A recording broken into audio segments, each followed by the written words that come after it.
प्रिय दोस्तों, आज की हमारी कहानी है जैसी करनी वैसी भरनी। एक गांव में रवीना अपने पति और 4 बेटों के साथ रहती थी। रवीना अपने परिवार के साथ बहुत खुशहाल थी। उसके घर में भगवान का दिया हुआ सब कुछ था। अतः रवीना कमाई का अधिकांश भाग बच्चों की शिक्षा पर खर्च करती थी। पिता भी बच्चों को खूब प्यार करता था। एक दिन अचानक रवीना का पति बीमार हो गया। डॉक्टरों व वैद्य को दिखाया, परंतु उन्हें उसकी बीमारी का पता नहीं लग सका। फिर अचानक रवीना के पति की मृत्यु हो गई।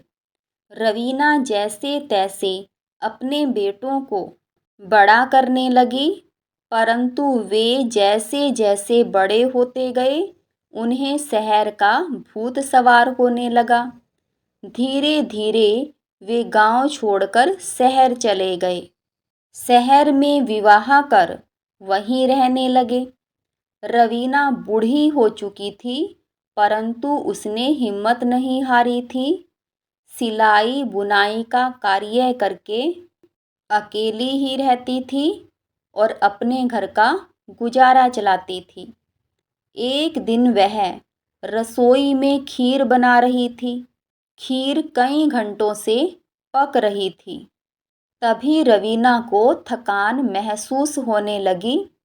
वह रसोई के पास आंगन में चारपाई डालकर उस पर लेट गई। रवीना की अचानक आंख लग गई, क्योंकि वह दिन भर की थकी हुई थी। उसके पास घर के नाम पर एक किराए का मकान था। उसका अपना मकान कब का बिक चुका था। रवीना को अपने बेटों से शिकायत थी, परंतु वह कुछ भी कर नहीं सकती थी। उसके चारों बेटे गांव छोड़कर जा चुके थे। उन्हें वहां से गए वर्षों बीत गए थे और वे गांव के बारे में सब कुछ भूल चुके थे। रवीना के बेटे वहां जाकर बेईमान बन गए थे। चारों बेटे मिलकर घरों में चोरी करते थे, फिर माल आपस में बांटकर अपने घर का गुजारा चलाते थे। उन्हें ना तो माँ की फिक्र थी, न ही कोई सुध। माँ का क्या हाल होगा वह ये नहीं जानना चाहते थे।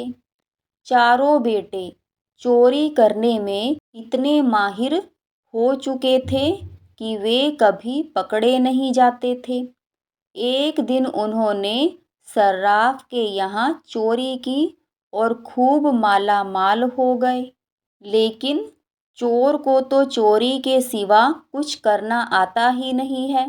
अतः वे आलसी बनकर उस माल पर ऐश करने लगे।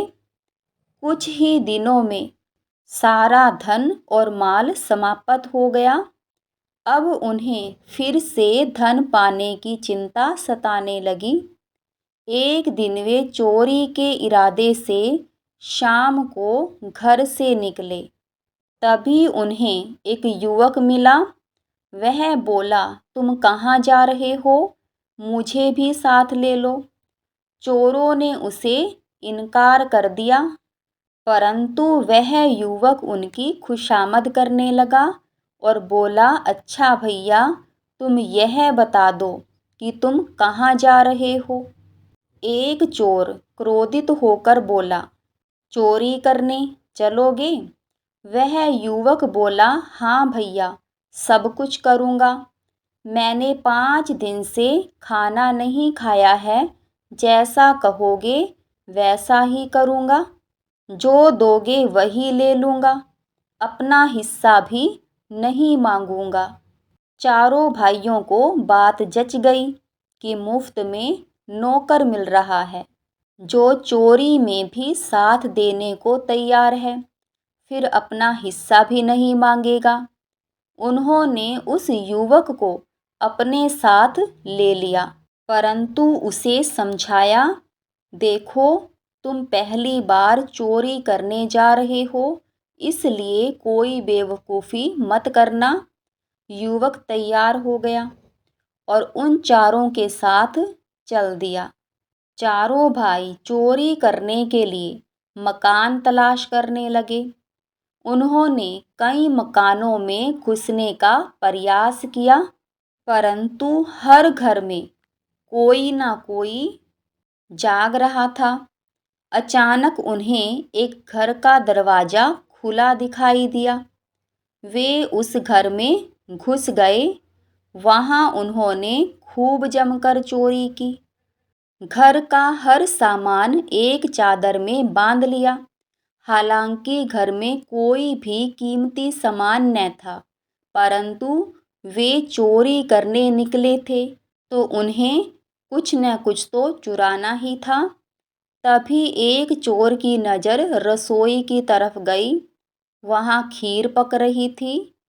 चोरों को लगा कि चलने से पहले गर्मा गर्म खीर का मज़ा ले लेना चाहिए। पांचों लोग खीर खाने में व्यस्त थे। तभी उनकी नज़र आंगन में सोई हुई बुढ़िया की तरफ गई। चारों बेटे अपनी माँ को पहचान न सके, क्योंकि इतने वर्षों में वह बूढ़ी हो चुकी थी। नया चोर युवक बोला, भैया, यह बुढ़िया कैसे हाथ पसारे सो रही है? लगता है कि यह कह रही है कि सारी खीर अकेले खा जाओगे, मुझे नहीं खिलाओगे। दूसरा चोर बोला, हाँ, और क्या, यह खीर अपने लिए पक रही है और हमने ख़त्म कर दी तो यह क्या खाएगी। तभी युवक तेजी से उठा और एक चम्मच खीर बुढ़िया के हाथ पर रख दी। गरम खीर हाथ पर रखते ही बुढ़िया चिल्लाते हुए बैठी। वह चिल्लाई, बचाओ, मैं मर गई। उसकी आवाज़ सुनकर पांचों चोर घर के अलग अलग कोनों में छिप गए।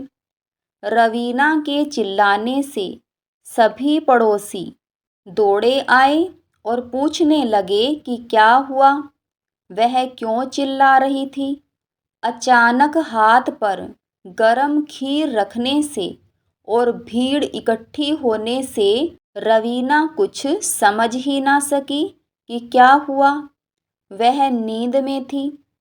तभी एक पड़ोसी ने पूछा, अम्मा, क्या हुआ?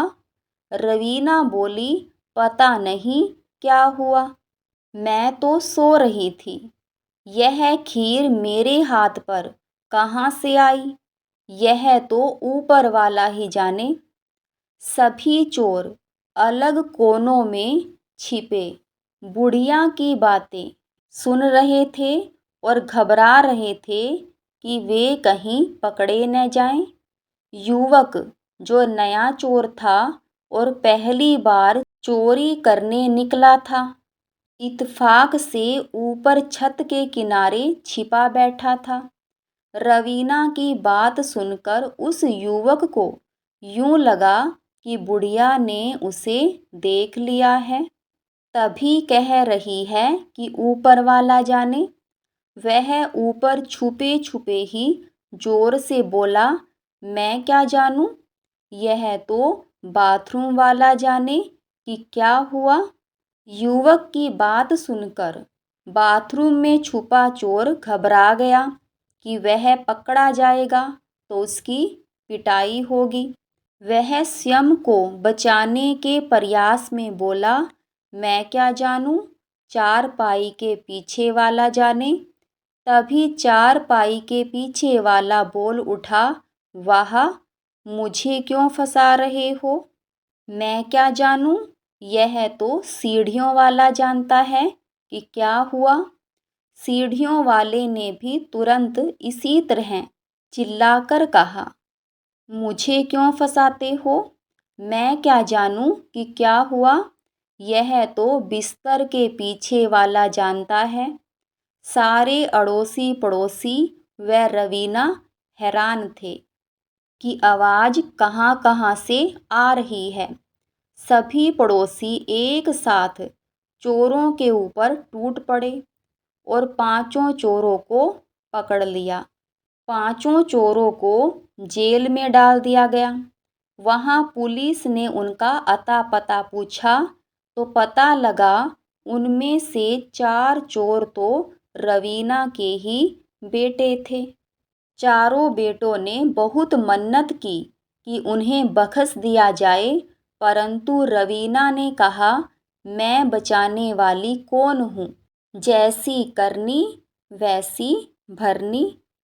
तो दोस्तों, इस कहानी से हमें यही शिक्षा मिलती है कि हमें किसी को भी दुख नहीं देना चाहिए।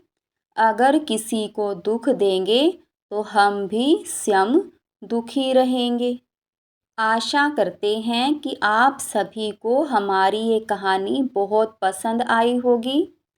अगर हमारी ये कहानी पसंद आई हो तो कमेंट में ज़रूर बताना और वीडियो में अंत तक बने रहने के लिए आप सभी को बहुत बहुत धन्यवाद। अगर आपको हमारी ये वीडियो पसंद आई हो तो वीडियो को लाइक, शेयर और चैनल को सब्सक्राइब करना ना भूलें।